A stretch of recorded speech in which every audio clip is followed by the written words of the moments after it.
Organic North buy a number of organic pulses. I think one of the best sellers would be the split peas, which are a very familiar product and are great used in all sorts of different ways, but they're a brilliant substitute for lentils, for example, in dals. And we supply these little recipe cards in every box, so customers of Organic North will always get a few recipe cards in their order, and I think that really helps people just spark off some ideas.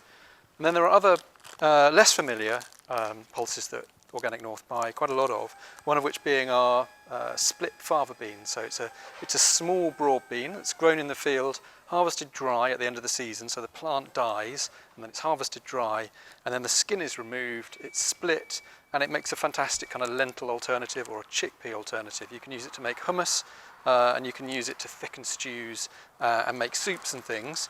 And again, some of the traditional recipes, here's one which is for a falafel called tamaya, which is the Egyptian recipe, which uses these beans rather than using chickpeas. Then we've got some really traditional UK crops, a field pea called a carlin pea or a black badger. It will have been grown here since at least the 15th or 16th century. It's got a delicious chestnutty flavour, and like a chickpea, it holds its shape when you cook it. You can use that to your advantage in dishes that would call for a chickpea, or you can do really exciting things and unusual things with it, like you can use it instead of almond flour in a brownie recipe, and these are endlessly popular, the brownie recipes. Whole fava beans. This is the unsplit version of the fava bean we were looking at, which is good for making falafel. This one is good for making really kind of meaty flavoured stews. So it's a really kind of toothsome bean, and it's traditionally used to make something called ful medames in the Middle East and North Africa, which is a really simple dish cooked overnight, usually a very slow cooked stew, and served with lemon and olive oil at its simplest, but you can also do it with a tomato-y sauce.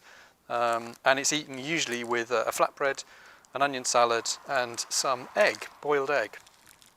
Then we've got cereals. So here's again Organic North favourite, which would be spelt grain.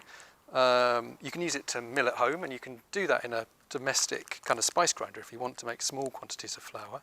But also you can use it much as you might rice. So you can use it in salads, and you can use it as a side dish just by cooking it as a whole grain. And it's really delicious in that form, and a really nice alternative to a rice product. And of course, the difference between this and a paddy grown rice, for example, is that it has a much lower carbon impact. The methane emissions from paddy rice are quite extraordinary, and moving away from that to cereals that are less water and methane intensive is really critical. Then we've got another classic green split pea, a really straightforward product that you can use in stews and soups. You can also use it to make dals, and it has, perhaps unsurprisingly, it has a really green flavour about it, and it's distinctly different to the yellow split pea.